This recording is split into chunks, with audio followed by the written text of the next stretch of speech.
নমস্কার, আমি তরুণ ঘোষ। সিঁদুরের মেঘ দেখছে পাকিস্তান। কাল ঘটনা কি হয়েছে? কালকে আমাদের ওখানে তো এয়ার এক্সারসাইজ চলছে, যেমন রুদ্র ব্রিগেড চলছে, এক্সারসাইজ করছে, তেমন ইন্ডিয়ান এয়ারফোর্সও এক্সারসাইজ করছে। কালকে গুজরাটের একদম সীমান্ত অঞ্চলে গোটা 10 রাফেল সনিক বুম ছেড়েছে। সনিক বুম ছাড়ার পরেতে তার যা আওয়াজ, এই 10টা সনিক বুম যখন একসঙ্গে পড়েছে তখন সারা পাকিস্তানে রব উঠে গেছে। মেরে দিয়েছে, মেরে দিয়েছে, মেরে দিয়েছে। দৌড়ো দৌড়ি, ছুটো ছুটি, শাহবাজ শরীফ বাংকারে ঢুকে গিয়েছে। সনিক বুমে শাহবাজ শরীফ বাংকারে ঢুকে গিয়েছে। আর সেনাপ্রধান যিনি ফিল্ড মার্শাল, এখন তো তিনি সব 27 কনস্টিটিউশন করে অ্যামেন্ডমেন্ট করে তাকে সমস্ত পাওয়ার দিয়ে দিয়েছে পাকিস্তান সরকার। মানে এবার ভালো মন্দ তুমি বোঝো, মার খেলে তুমি খাবে আর বাঁচলে তুমি বাঁচবে, আমরা তো দেশ ছেড়ে পালাবো, এরকম হয়েছে অবস্থা। এখন সেই সেনা প্রধান তিনি তো বাংকারে ঢুকতে পারছেন না, কারণ ভারতবর্ষের নজর রয়েছে হচ্ছে সেনা প্রধানের ওপরে। তিনি জিএইচকিউর ভেতরে একটা, রাওয়ালপিন্ডি জিএইচকিউ আছে, তার ভেতরে একটা ওই গোপন জায়গা আছে, মানে মাটির তলায় বাংকার, সেই বাংকারে তিনি ছুপে গিয়েছেন। এবার সেনাবাহিনীর মধ্যে একটা চাঞ্চল্য দেখা দিয়েছে যে আমাদের সেনা প্রধান তিনি আমাদের এই অবস্থা তৈরি করে দিল্লি ব্লাস্টের সঙ্গে আমাদের যোগাযোগটা স্থাপন হয়ে যাওয়ার পর যখন সিঁদুর 2 শুরু হচ্ছে সেই সময়তে তিনি বাংকারে চলে গেলেন। প্রধানমন্ত্রী যিনি আছেন তিনি বাংকারে চলে গেলেন, আর সামনে ঠেলে দিচ্ছেন আমাদের।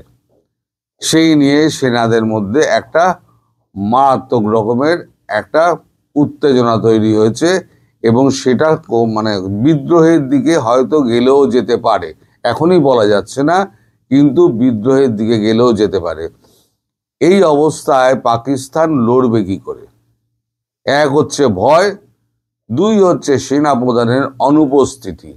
তিনি ভেতর থেকে টেলিফোনে, মানে বাংকারের ভেতর থেকে 250 ফিট নিচে বাংকারের ভেতর থেকে তিনি টেলিফোনে সমস্ত নির্দেশ দিচ্ছেন এবং সেনাবাহিনীকে মোবিলাইজ করার চেষ্টা করছেন।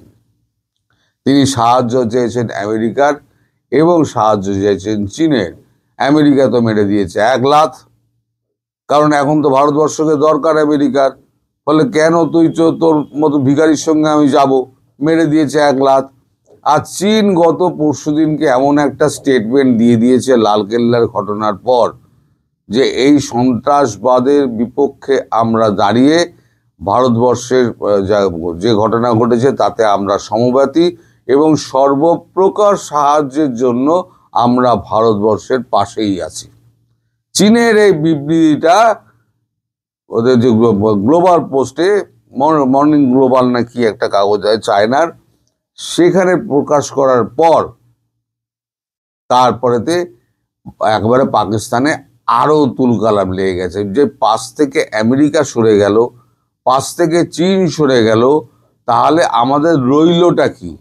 এদিকে তার্কি রয়েছে, তার্কির পেছনে তো একেবারে তার্কি আর আজারবাইজানের পেছনে আর্মেনিয়া আর গ্রিসকে লাগিয়ে দিয়েছে, ব্রহ্মস দিয়ে দিয়েছে, দামাদ্দম এদিক ওদিক মারপিট হচ্ছে, টার্কি আর এদিকে নজর দিতে পারবে না। এবার আমি যে প্রশ্নটা করেছিলাম না আপনাদের দর্শক, যে যার দেশের এই অবস্থা, সে এসে যার নৌবাহিনীর জাহাজ ওই গোয়াদার পোর্টে নিয়ে গিয়ে লুকিয়ে রাখে ভারতীয় নৌবাহিনীর ভয়ে, তারা এসে বাংলাদেশকে তারা সাহায্য করবে এবং যুদ্ধে সহযোগিতা করবে, এই স্বপ্নে বিভোর হয়ে রয়েছিলেন আমাদের এই বাংলাদেশের যারা এই উগ্রপন্থী যারা রয়েছে। তারা দিবা স্বপ্ন দেখতে ভালোবাসে। এবার নিজের দেশ বাঁচাতে ব্যস্ত হচ্ছে পাকিস্তান, এবং পাকিস্তান জানে যে কোনো দিন, মোদিজি এটা পরিষ্কার বলে দিয়েছেন, এর পিছনে যারা যারা আছে তাদের প্রত্যেককে খুঁজে আমি বার করে শাস্তির আওতায় আনব। ভারতবাসীর রক্ত এত সস্তা নয় যে চাইলেই ভারতবাসীর রক্ত বইয়ে দেবে। এদিকে তো ব্যাপক ধরপাকড় হচ্ছে, সে খবর আমি পরে বলবো। ওদের প্ল্যান ছিল 32টা জায়গায় 26 তারিখে দিওয়ালিতে একটা করার কথা ছিল, সেটা লাস্টে পোস্টপন করে দিয়েছিল। 26শে জানুয়ারির প্রজাতন্ত্র দিবসে এই সিরিয়াল ব্লাস্টটা করবে বলে ওদের পরিকল্পনা ছিল। আমাদের এজেন্সিকে আমি মানে আক্ষরিক অর্থে আমার প্রথমেই শুরু করা উচিত ছিল আমাদের এজেন্সিকে ধন্যবাদ দিয়ে, যে এজেন্সি আমাদের এত তৎপর, এবং এইভাবে এজেন্সি পুরোটা একদম ফাঁস করে দিয়ে সব শেকড় শুদ্ধ তুলে বার করছে। এটা একমাত্র ভারতবর্ষ আর মোসাদি করে দেখাতে পারে। সাথে বলি, আমাদের ভারতবর্ষে যদি কেউ একটা মানুষ মেরে যদি পৃথিবীর যে কোনো প্রান্তে যদি লুকিয়ে থাকে, তাহলে ভারতবর্ষে কিন্তু তাকে খুঁজে ঠিক বার করে নেবে। কালকে নরেন্দ্র মোদী, কালকে সিসিএস মিটিংয়ের পর 3 সেনাবাহিনীর প্রধান, সিডিএস, আমাদের প্রতিরক্ষা মন্ত্রী সবার সঙ্গে বসেছিলেন, বসে একদম ডিটেলে প্ল্যান চোখে নিয়েছিলেন। ডিটেল প্ল্যান চোখে নিয়ে প্রচণ্ড প্রহার ওদিকে, এদিকে দেখো পূর্বী প্রচণ্ড প্রহার আছে। পূর্বী প্রচণ্ড প্রহার নিয়ে আমি বিকেলবেলা সন্ধ্যেবেলার দিকে ভিডিওটা করব।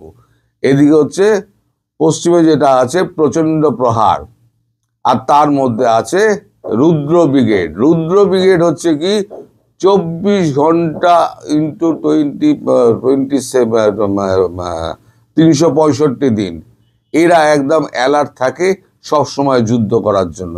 সেখানে 4 ব্রিগেড,